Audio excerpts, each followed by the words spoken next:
നമസ്കാരം. ഇന്ത്യയുടെ അഭിമാനം അത് വാനോളം എത്തിയിരിക്കുകയാണ്. പല മേഖലകളിലും പ്രതിരോധ വ്യാവസായിക മേഖലകളിലൊക്കെ ഇന്ത്യയുടെ കുതിപ്പ് അത് വളരെ മികച്ചത് തന്നെയാണ്. ബഹിരാകാശത്തെ പോലും തൊടുന്ന രീതിയിൽ, സൂര്യനെയും ചന്ദ്രനെയും കീഴടക്കുന്ന രീതിയിൽ ഇന്ത്യ കുതിക്കുന്നു. അപ്പോഴാണ് ഐക്യരാഷ്ട്രസഭയിലും ഇന്ത്യൻ സൈന്യത്തിൻ്റെ അഭിമാനം അത് നെഞ്ചോട് ചേർത്ത് പിടിച്ചിരിക്കുന്നത്. UN gender advocate of the year award കിട്ടിയിരിക്കുന്നത് ഒരു ഇന്ത്യക്കാരിക്കാണ്. ഐക്യരാഷ്ട്രസഭയുടെ സമാധാന സേനയുടെ ഭാഗമായ ഇന്ത്യൻ വനിതാംഗമായിട്ടുള്ള മേജർ രാധിക സെന്നിനും. സ്ത്രീകൾക്കും പെൺകുട്ടികൾക്കും വേണ്ടി സംസാരിച്ചതിനും അവർക്ക് വേണ്ടി പ്രവർത്തിച്ചതിനും വേണ്ടിയിട്ടാണ് ഇങ്ങനെ ഒരു അവാർഡ് നൽകിയിരിക്കുന്നത്. കോങ്കോയിലാണ് മേജർ രാധിക സേവനമനുഷ്ഠിച്ചത്. UN ദൗത്യത്തിൻ്റെ ഭാഗമായിട്ടായിരുന്നു ഈ സേവന കാലയളവ്. സ്ത്രീകളുടെയും യുവാക്കളുടെയും സുരക്ഷ ഉറപ്പാക്കാൻ കമ്മ്യൂണിറ്റികൾക്ക് രൂപം നൽകി പ്രാദേശിക സുരക്ഷയും സമാധാനവും ഉറപ്പിക്കുന്നതിൽ ഏറ്റവും പ്രധാനപ്പെട്ട ഒരു പങ്ക് വഹിച്ച ഒരു വ്യക്തി കൂടിയായിരുന്നു രാധിക. UN ഇക്കാര്യങ്ങളൊക്കെ വിലയിരുത്തി ഈ കമ്മ്യൂണിറ്റികൾ വഴി സ്ത്രീകളും യുവാക്കളും അവരുടെ സുരക്ഷാ ആശങ്കകൾ പങ്കുവെച്ച് UN ദൗത്യ സംഘത്തിന് ഇവരിലേക്ക് എത്തിപ്പെടാനും അവരുടെ പ്രശ്നങ്ങൾ പരിഹരിക്കാനും അവർക്ക് പുതിയൊരു ജീവിതം വാഗ്ദാനം ചെയ്യാനും രാധികയുടെ ഇടപെടലിലൂടെ സാധിച്ചു.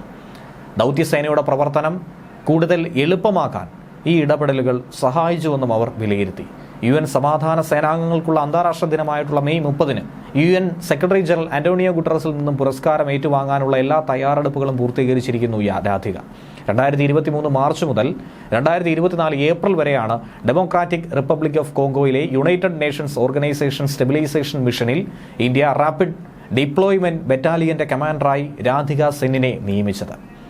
2016 രാധിക ഇന്ത്യൻ സേനയിൽ ചേർന്നത്. ബയോടെക്നോളജി എഞ്ചിനീയറിംഗ് ബിരുദം നേടിയ അവർ ബോംബെ IIT-യിൽ പഠിക്കുമ്പോഴായിരുന്നു സായുധ സേന സേവനം അനുഷ്ഠിക്കണമെന്ന് ആഗ്രഹിച്ചതും അതിൽ ഭാഗമായത്. അങ്ങനെയാണ് ഇന്ത്യൻ റാപ്പിഡ് ഡിപ്ലോയ്മെന്റ് ബറ്റാലിയനുമായിട്ടുള്ള എൻഗേജ്മെന്റ് പ്ലറ്റൂൺ കമാൻഡറായി 2023 മാർച്ചിൽ മോസ്കോയിലേക്ക് എത്തുന്നത്. നിലവിൽ ഐക്യരാഷ്ട്രസഭയുടെ സമാധാന സേനയിൽ 124 വനിതാ സൈനികരാണ് സേവനം അനുഷ്ഠിക്കുന്നത്. അതിൽ പ്രധാനി തന്നെയാണ് രാധികയും.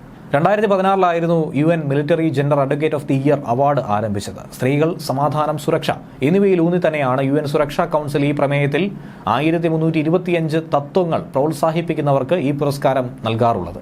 സമാധാന പ്രവർത്തനങ്ങളിൽ നിന്നും ഫോഴ്സ് കമാൻഡർമാരിൽ നിന്നും മിഷൻ മേധാവിമാരിൽ നിന്നും നാമനിർദ്ദേശം ചെയ്യുന്ന വ്യക്തികളിലാണ് ഈ അവാർഡ് ജേതാവ് ആര് എന്നുള്ളത് കണ്ടെത്തുന്നത്.